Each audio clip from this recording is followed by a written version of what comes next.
Welcome to the सीको best channel. अगर बिना एग्जाम के और बिना फीस दिए सीधी भर्ती अगर आप चाहते हैं तो बिल्कुल ये जॉब आपके लिए है, हैंडसम सैलरी के साथ। जी हाँ, खुदा बख्श ओरिएंटल पब्लिक लाइब्रेरी पटना, यहाँ पे निकली है वैकेंसी लाइब्रेरी अटेंडेंट, बाइंडर, वुमेंडर की।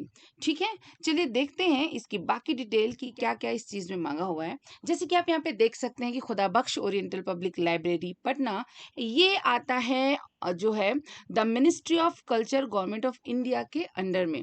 ठीक है, बड़ा गौर से ध्यान सुनिएगा कि क्या क्या चीजें यहाँ पे रिक्वायरमेंट है, कौन एलिजिबल होगा, क्योंकि बाद में ऐसी दिक्कत हो जाती है कि अगर आपने सही से नहीं सुना और एप्लीकेशन कुछ गलत भर दिया तो आप अगर इसके लिए एलिजिबल हुए तो भी फिर क्या हो जाता है, आपको यानी उस चीज के लिए मान्यता नहीं मिलती। ठीक है, इसलिए बहुत ध्यान से सुनिएगा कि कौन लोग जो है इसके लिए एप्लीकेबल है, कौन इसे अप्लाई कर सकता है। देखिए यहाँ पे साफ साफ लिखा हुआ है कि application are invited from Indian national for recruitment. ठीक है, बाइंडर की पोस्ट है। अब यहाँ पे जो बहुत जरूरी चीज है वो ये है कि बाइंडर, जो लोग बाइंडर के लिए एप्लीकेबल हैं यानी एप्लीकेशन देना चाहते हैं तो उनकी कैटेगरी होना चाहिए जनरल। ठीक है, अगर आप चाहते हैं कि बाइंडर के लिए अप्लाई करें तो जनरल कैटेगरी में ही आपको एप्लीकेशन करनी पड़ेगी, अप्लाई करना पड़ेगा। और मेंडर, मेंडर के लिए कैसी वैकेंसी है, यानी एक ओबीसी कैटेगरी के लिए मेंडर के लिए उन्होंने निकाला है ये जॉब। लाइब्रेरी अटेंडेंट के लिए 2 जनरल पोस्ट खाली है और 1 ओबीसी की। तो ये चीज हमें थोड़ा ध्यान देना पड़ेगा कि बाइंडर के लिए सबको जनरल कैटेगरी में जाना है, मेंडर के लिए 1 ओबीसी की पोस्ट है और लाइब्रेरी अटेंडेंट में 2 जनरल और 1 ओबीसी। तो हमें इसी तरीके से भरना पड़ेगा। पे स्केल बहुत बढ़िया सी है भाई, 18,000 से 56,000 तक जाएंगी। बहुत हैंडसम सैलरी है और क्या चाहिए, लेवल 1 की। ठीक है, और जो दूसरे अलावेंस है, यूजुअल अलावेंस, वो भी अंडर लाइब्रेरी रूल्स में जो जो आते हैं बिल्कुल वो भी यहाँ पे मिलने वाला है। ठीक है, क्वालिफिकेशन की अगर हम बात करें, ठीक है, क्वालिफिकेशन की अगर हम बात करते हैं तो जैसे कि आप यहाँ देख सकते हैं कि 10th पास, बिल्कुल बढ़िया, बिल्कुल कुछ नहीं चाहिए आपको, बस एक रिकॉग्नाइज बोर्ड से 10th पास किया और जो जो लोग हैं वो इस चीज के लिए एलिजिबल है वो अप्लाई कर सकते हैं। अब यहाँ पे एक चीज आप देखेंगे कि डिजायरेबल यानी क्या चीज चाहिए। ठीक है, बट ये कोई कंपलसरी नहीं है, ठीक है, मैंडेटरी नहीं है। डिजायरेबल मतलब अगर किसी के पास एक्सपीरियंस है तो वेल एंड गुड, एक प्लस पॉइंट होगा, और अगर नहीं भी है तो इट्स ओके, वो ये चीज अप्लाई कर सकता है, एप्लीकेशन दे सकता है। ठीक है, एलिजिबल है। डिजायरेबल क्या है, अगर किसी के पास ये जो है एक्सपीरियंस हुआ, जैसे एक्सपीरियंस किस चीज का होगा, बाइंडिंग एंड रिपेयरिंग, यानी अगर किसी को जो है बुक्स जो है, क्योंकि देखो आपको पता है ये लाइब्रेरी है, ठीक है, हंड्रेड्स ऑफ बुक्स होगी वहां पे, तो बाइंडिंग करना, रिपेयरिंग करना किसी को अगर आता है तो ये बहुत अच्छी बात है, उसका पॉजिटिव पॉइंट है, वो बता सकते हैं कि भाई हमें इस चीज में एक्सपीरियंस है। या फिर आप देख सकते हो delicate documents and old books of binder mender, ठीक है, यानी बहुत ही डेलिकेटेड, नाजुक या पुरानी जो बुक्स हो सकती है वहां पे हो सकती है, तो उसको मेंटेन करना आना चाहिए, मैनेज करना आना चाहिए। इस वजह से एक्सपीरियंस बोला गया है कि अगर किसी के पास हो तो बहुत अच्छी बात है। Working knowledge of Perso Arabic script, ये भी है। अच्छा, दूसरी चीज है एज, उम्र क्या होनी चाहिए भाई, 18 से 25 साल के बीच। 18 से 25 साल के बीच जो भी है वो इस चीज को अप्लाई कर सकते हैं, लेकिन लेकिन लेकिन जो रिलैक्सेशन भी है वो भी यहाँ पे दिया जाएगा, और जो पटना हाई कोर्ट द्वारा जहाँ पे दिया हुआ है कि भाई इतनी रिलैक्सेशन मिलनी चाहिए तो वो जरूर मिलेगी। ठीक है, जी हाँ, चले आगे देखते हैं। अब इसके बाद क्या करना है आपको, एप्लीकेशन कैसे देना है, फुल स्केप जो है साइज पेपर, यानी आपका A4 साइज पेपर होना चाहिए, उस पर आप एप्लीकेशन भरें, या फिर एप्लीकेशन फॉर्म जो है अपने नजदीक जो है फॉर्म विक्रेता होते हैं जो फॉर्म देते हैं वहां से भी मिल जाएगा, या उसके अलावा जैसे रोजगार समाचार होता है, एम्प्लॉयमेंट न्यूज होता है, वहां अगर आप जाके ये चीज देखोगे ना तो वो लोग आपको वहां से आप डाउनलोड भी कर सकते हो application form. I think 20 rupees का रहता है, आप उसे आईडी जो है अपना नाम वगैरह दे दीजिए, 20 रुपीज पे कर दीजिए, तो उतने में वो आपको फॉर्म मिल जाता है, तो वहां से आप डाउनलोड कर दीजिए, उसके बाद फिल कर दीजिए, और उसके बाद जो है और क्या करना है, एप्लीकेशन फॉर्म के साथ अपने सारे एकेडमिक सर्टिफिकेट्स, ओके, 10 तक की जो आपकी सर्टिफिकेट्स है और भी सर्टिफिकेट की लिस्ट में एकदम क्लियरली बताने वाली हूँ। देखिए, एक चीज का फायदा तो आपके पास यहाँ पे होगा सीखो बेस्ट में, कि जो भी मैं वैकेंसीज ला रही हूँ वो इतने अच्छे और आराम तरीके से समझाऊंगे ना, जो पहली बार भी अगर अप्लाई कर रहा हो तो उसे भी बहुत आसानी से स्टेप बाय स्टेप समझ में आ जाएगा। और अगर ऐसी ही वैकेंसीज आपको और आसानी से समझना है और कैसे अप्लाई करना है, सब कुछ चीजें समझना है ना कि आप कौन सी वैकेंसीज कहाँ आई है और कैसे अप्लाई कर सकते हैं, बहुत ही इजी स्टेप बाय स्टेप आसान तरीके से, बिना देरी किए इस चैनल को लाइक शेयर और सब्सक्राइब कर दीजिए और अपने दोस्तों में भी शेयर कर दे ताकि वो भी अप्लाई कर सके।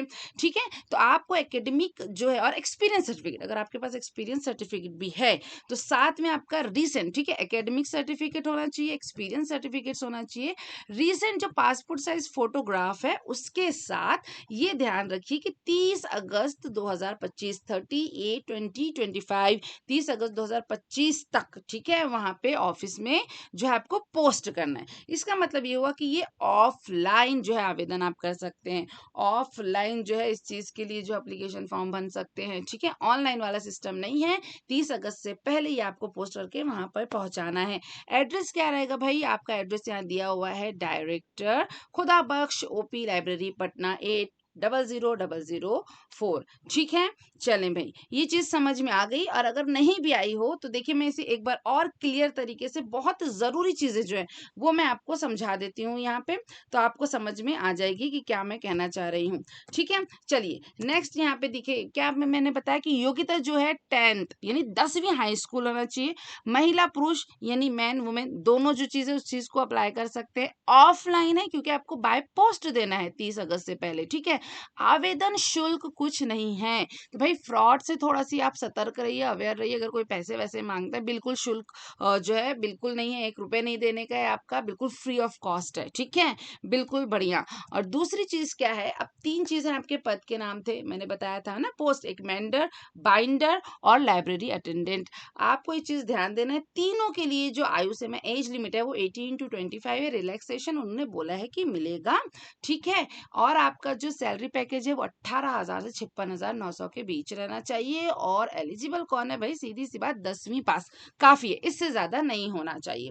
ओके डन, आयु सीमा मैंने बता दिया आपका एक्सेप्शन का। उसके बाद आवेदन पत्र यानी एप्लीकेशन फॉर्म कैसे भरेंगे, आपके पास ऑप्शन मैंने 2 बताया हुआ है। ठीक है, एक आप अपने आसपास जो शहर में फॉर्म विक्रेता रहते हैं, आराम से मिल जाते हैं, वो फॉर्म लेके आइए, चीजें उसको भरिए और बहुत ही अच्छे से बिना कट पिट किए हुए बहुत कायदे से भरिएगा। इंग्लिश में अगर भर रहे तो कैपिटल लेटर में भरिएगा, अगर हिंदी में भरे तो बहुत ही स्वच्छ तरीके से, साफ सुथरा, कटा पिटा नहीं होना चाहिए। और अगर आपके आसपास नहीं मिलता तो मैंने अभी जैसे बताया कि एग्जाम्पल लेके बताया कि जैसे एम्प्लॉयमेंट न्यूज वगैरह होते हैं, तो वहां पे जाओगे या रोजगार में, तो वो एप्लीकेशन फॉर्म वहां से आप डाउनलोड भी कर सकते हो। ठीक है, तो वहां से आप डाउनलोड कर सकते हैं। अब डाक द्वारा आपको भेजना है। ठीक है, तो कैसे भेजेंगे भाई, आप वहां पे लिखा हुआ है। ठीक है, भर्ती के लिए इच्छुक उम्मीदवारों को अपने आवेदन कैसे भेजना है, 30 अगस्त से पहले director Khudabakhsh oriental public library, Ashok Rajpath Patna 800004 Bihar, ये रहा एड्रेस। इस एड्रेस के साथ इस पते पे बिल्कुल आपको भेज देने का है। ठीक है, अब यहाँ पे दस्तावेज यानी कौन कौन से सर्टिफिकेट्स लगेंगे, कौन कौन से जो डॉक्यूमेंट्स जरूरी हैं वो मैं बता देती हूँ। तो पहली चीज आपके जो शैक्षिक एजुकेशन, ओके, शैक्षिक बोले क्या हो जाएगा, आपका जो एजुकेशन सर्टिफिकेट्स है, जैसे 10th तक उसने बोला है, वो सारी चीजें आप उसको वहां पे दे दीजिएगा, उसके साथ एप्लीकेशन फॉर्म। बर्थ सर्टिफिकेट जन्म तिथि हेतु, है ना, यानी आपके 8th या 10th का जो है प्रमाण पत्र, लिविंग सर्टिफिकेट हो सकता है या बर्थ सर्टिफिकेट हो सकता है, जिससे आपकी जन्म तिथि जो है वो कंफर्म हो जाए कि हाँ भाई यहीं पे इंडिया के यहाँ टाइम के पैदा हुए, वो दे सकते हो। थर्ड है जाति प्रमाण पत्र, दैट मीन्स आपका कास्ट सर्टिफिकेट। ओके, अगर जैसे मैंने अभी बताया मेंडर है आपका या बाइंडर है, तो उसकी कैटेगरी दी हुई है ना कि जनरल कैटेगरी है, ओबीसी है, और जनरल और ओबीसी दोनों टाइप की है। तो जिस कैटेगरी के हिसाब से दे रहे हो, तो अगर आपने बोला कि भाई हम ओबीसी वाले, तो कास्ट सर्टिफिकेट आपको देना पड़ेगा, बताना पड़ेगा कि भाई ये है ना इस कास्ट के हम।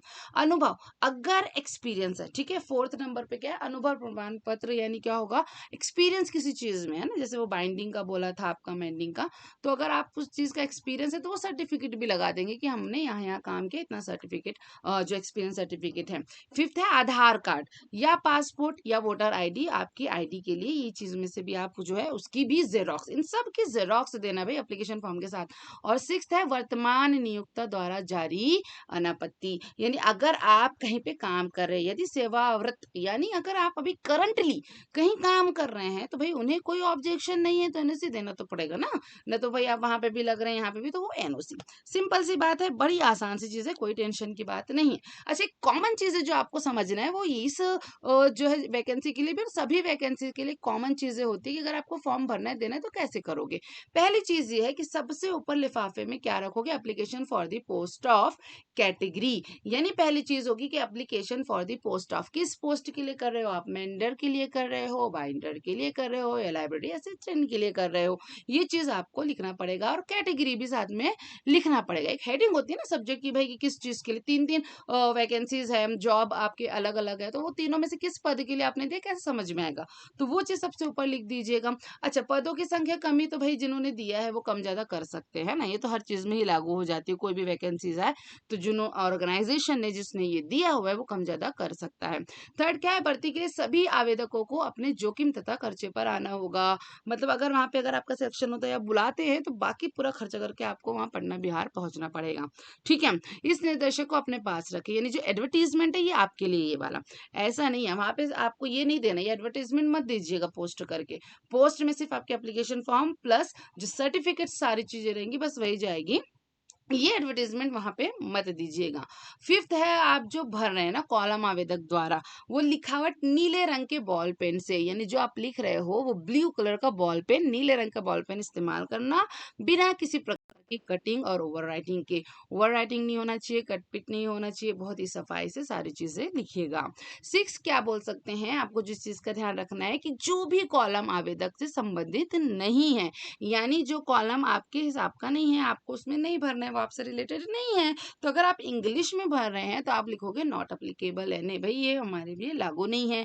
और अगर हिंदी में लिखोगे तो बस लागू नहीं, ठीक है, उस कॉलम में लिख देगा कि हमारे लिए लागू नहीं है। सेवंथ है बाइंडर के लिए सामान, ये मैंने बहुत जरूरी बोला था आपको, फिर से कह रही हूँ कि बाइंडर के लिए आपको क्या करना है, सामान्य यानी जो है जनरल कैटेगरी, मेंडर के लिए, एक ओबीसी कैटेगरी के लिए तो उसी तरीके से भरना पड़ेगा, उसी कैटेगरी के अंदर भरना पड़ेगा। और लाइब्रेरी अटेंडेंट के लिए जो है एक एबीसी और सामान्य वर्ग दोनों चीजें, तो उस हिसाब से आपको आवेदन करना पड़ेगा। यदि अधिक मात्रा में आवेदन प्राप्त हो, हाँ यहाँ एक इन्होंने कंडीशन रखी कि अगर बहुत ज्यादा लोग आवेदन करते हैं तब कहीं परीक्षा या साक्षात्कार, यानी या वो एग्जाम ले सकते हैं या फिर इंटरव्यू, लेकिन ये कब पे है, ये सिचुएशन तब आती है, ये कंडीशन तब है, ये शर्त तब है जब बहुत ज्यादा लोग आवेदन करते हैं तब, फिलहाल ऐसा कुछ नहीं। भर्ती के संबंध में सभी अधिकारी विभाग के पास सुरक्षित है, यानी आवेदक आवेदन करने से पूर्व विभागीय विज्ञप्ति की जांच अवश्य करे, ये मैं हमेशा कहती हूँ और अभी फिर से कह रही हूँ कि जब भी आप कहीं से भी कोई भी वैकेंसी की बात सुनते हैं तब भी सब कुछ समझने के बाद भी अप्लाई करने से पहले उसकी नोटिफिकेशन को खुद देख ले, पढ़ ले, समझ ले, और जब आप बिल्कुल विश्वसनीय हो, यानी विश्वास हो कि भाई हम अप्लाई कर सकते हैं, बिल्कुल सही है, एलिजिबिलिटी सही है, क्वालिफिकेशन सही है, मेरे लिए सही है, तब जाके अप्लाई करें। ठीक है, ये चीज आपको हमेशा ध्यान देनी ही चाहिए। ठीक है भाई, चलिए अब इसी तरीके से अगर आपको और भी दूसरी वैकेंसीज के बारे में जानना है, आसान तरीके से कैसे अप्लाई करेंगे, क्या चीजें करेंगे, तो जल्दी से इसे लाइक शेयर और सब्सक्राइब करते जाइए, और ऐसे ही बेहतरीन वैकेंसीज आपके सामने आती जाएगी सीखो बेस्ट द्वारा। और भी दूसरी चीजें वैकेंसीज और जॉब के अलावा भी यहाँ पे ऐसे बहुत से टॉपिक्स आएंगे, जैसे मैथ्स हो गया, साइंस हो गया, वो भी बहुत ही बेहतरीन ढंग से हम पढ़ाने वाले हैं, तो बस हमारे साथ बने रहिए और सब्सक्राइब करना और शेयर करना अपने दोस्तों से ना भूलिए। Thank you.